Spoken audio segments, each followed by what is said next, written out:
Alright, just a quick little intro video to the idea of measurement.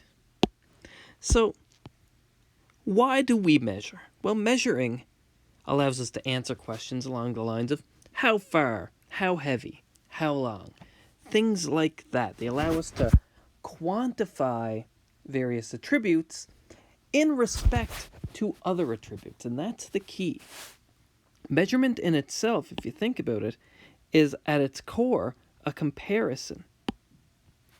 The whole idea when you measure is you need to compare an attribute of some object to some chosen unit. And a lot of times those units are kind of fairly straightforward. So let's say we wanted to measure length, we might choose centimeters as our unit. So when we say this line is 3 centimeters long, what we mean is that it is 3 times as long as 1 centimeter.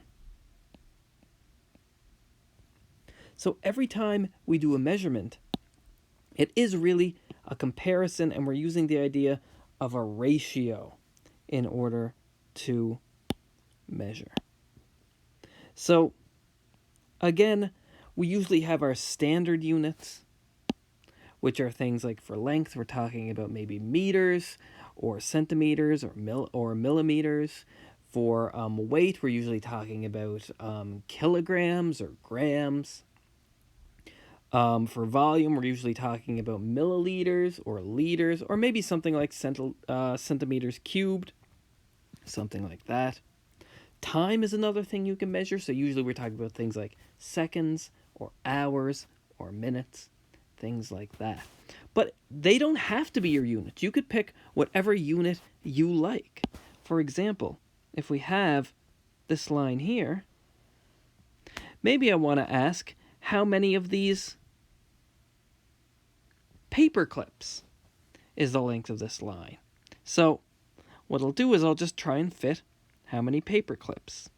So let me make a couple of copies of this.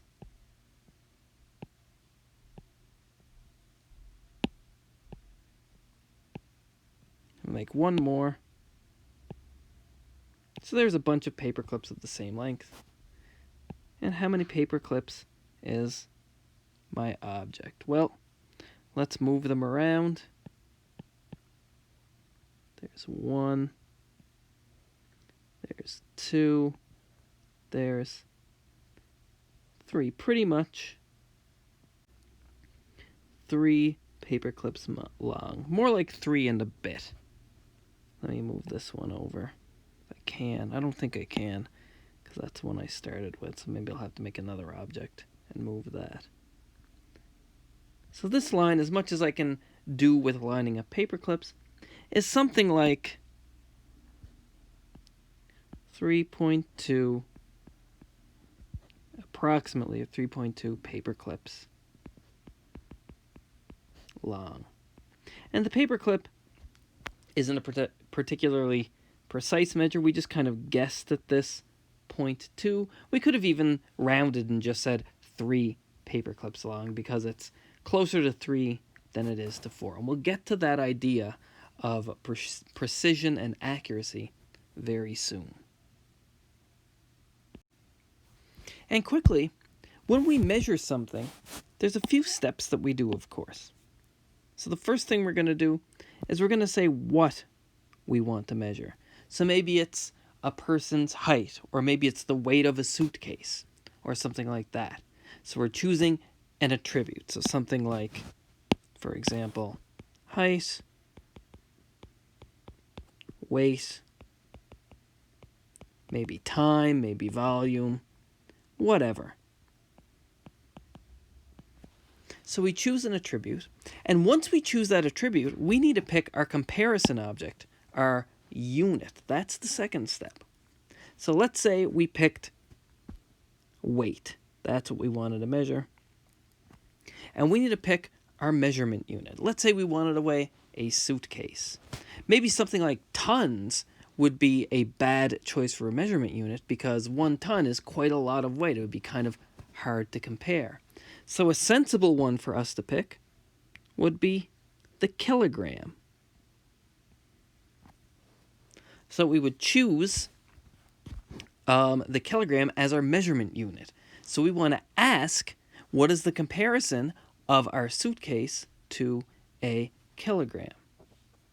Then we actually measure what attribute we want to measure using the unit that we've chosen.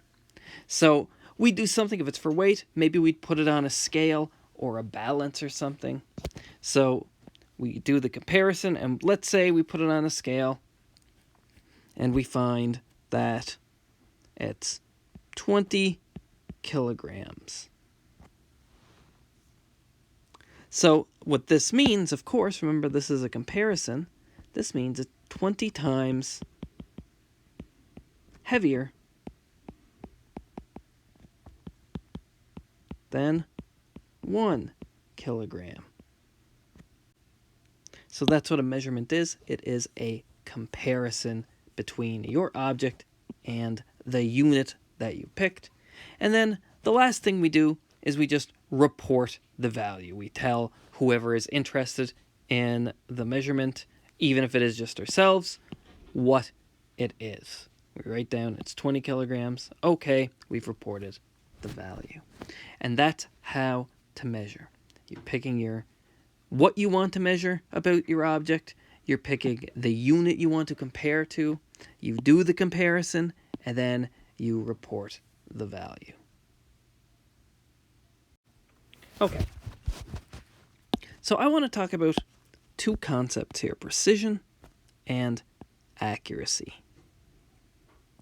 Precision is the idea that the measurements that you take, if you take a bunch of them, they'll be really close to each other, not necessarily close to the actual attribute of the object, but just close to each other. So that differs from the idea of accuracy. Accuracy says how close measurements are to the actual attribute that you're measuring. The most common way to talk about precision and accuracy, a lot of people draw this kind of, you can think of like a bullseye diagram. So a measurement that's precise but not accurate, well, here we have these kind of little dots. So we're very precise where we're putting them. The dots are very small. So it's very precise where they are on the target. They're all around each other, but they're not particularly around the bullseye. So this is a precise measurement that's not particularly accurate, or at least an idea of a precise measurement that's not particularly accurate. Something that's accurate but not precise, well, maybe our shots at the bullseye are more coarse. So rather than being nice and fine like these, maybe they are indeed coarse, and maybe they are a bit more spread out. But they are pretty close to the center of the target. They're close to the bullseye. So they're not precise measurements, but they're pretty accurate. Another example of something that's precise but not accurate, well, maybe you have a ruler. Let's say you wanted to measure a length, and your ruler is in millimeters. And millimeters are a nice fine measurement to measure something. And it starts at 0, and let's say your ruler goes up to, 30 centimeters, so 300 millimeters. So you could measure an object a few times, and because your ruler is so precise, because the little ticks are very close together because it's a millimeter ruler, you're going to get a pretty precise measurement every time. And we'll talk a little bit more about greatest possible error. But your error isn't going to be that small because your ticks are very close to each other. So it's going to be precise. But let's say your friend decided to cut the end off your ruler. So they just kind of erased the first bit of your ruler. Now when you measure your object, it's not going to give you a measurement that's particularly close to the actual value because you're starting a little bit farther up. That's no good. So even though your measurements are going to be quite fine, it's not going to be a precise measurement because it's not going to be accurately reflected in the ruler. The ruler's not starting at 0. So that's an example of something that is precise but not accurate. For our purposes, though, any measuring device you're going to use in practice, so rulers and scales if you're measuring weight, or measuring tapes or clocks, they're fairly accurate and precise. And kind of the finer precision you have, really you also have more accuracy as well. So in real life, it usually works as precision goes up, accuracy goes up as well. So maybe this is kind of a causal relationship, so I'll put an arrow there. So as you increase precision, you increase accuracy too. So one thing you could ask is, all right, well, when we measure something, let's say we want to measure something to the nearest millimeter or something, what's the greatest possible error we can make? And let me do a little example here. So suppose we have this ruler, and I just drew kind of a chunk of it, but it's in millimeters here. So here are the centimeters that are kind of marked out a little bigger. 2 centimeters, 3 centimeters, 1 centimeter. I didn't put the millimeters down here, but you can imagine them being there. And then this is 1 millimeter more than 2 centimeters, so 2.1 millimeters, or centimeters, 2.2 centimeters, 2.3 centimeters, 2.4 centimeters, etc. So assume you had a nail. This isn't a particularly well-drawn nail, but let's say the red thing here is a nail. And it measures, you're told that it measures 2.3 centimeters on your ruler. Well, what does that mean? Well, if we want to round to the nearest tenth of a centimeter, which is, of course, 23 millimeters, well, any true measurement that's we'd round either up or down to 2.3. That's a possible length for our nail. So maybe it's just a hair over 2.25 centimeters, or maybe it's a hair under 2.35 centimeters, or it's somewhere in between there, because we would round to the nearest millimeter in this case, because a ruler is broken up into millimeters. So in this case, our greatest possible error, well, the ruler is broken up into millimeters, so our greatest possible error is 0.1 centimeters, or 1 millimeter, over 2, which is 0.05 centimeters, or, if you like, 0.5 millimeters. So half a millimeter. So the greatest possible error is always going to be the unit size, the smallest bit of precision of our measuring tool, over 2, because we want to round to the nearest smallest unit. So all possible lengths for this nail, let me call the length of the nail L. Well, we know L at its biggest is going to be 2.35 centimeters. If it was exactly 2.35 centimeters, we would round up, since we round 2.35 up.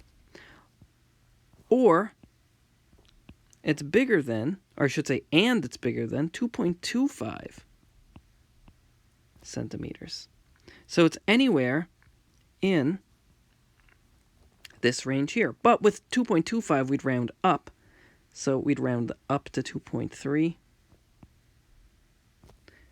So we'd have it less than or equal to on that side. So the 2.25 centimeters, that's this guy here, 2.35 is this guy here. And every number in between it, I'll just highlight with a marker here in green. So it could be any length in there. So it's either half a smallest unit bigger, half a smallest unit smaller, or something in between. And just be careful with how you're rounding. Remember, with 0.5s you round up. So right at the border, it's less than or equal to at the bottom and just less than at the top, since you round up when you have 0.5s.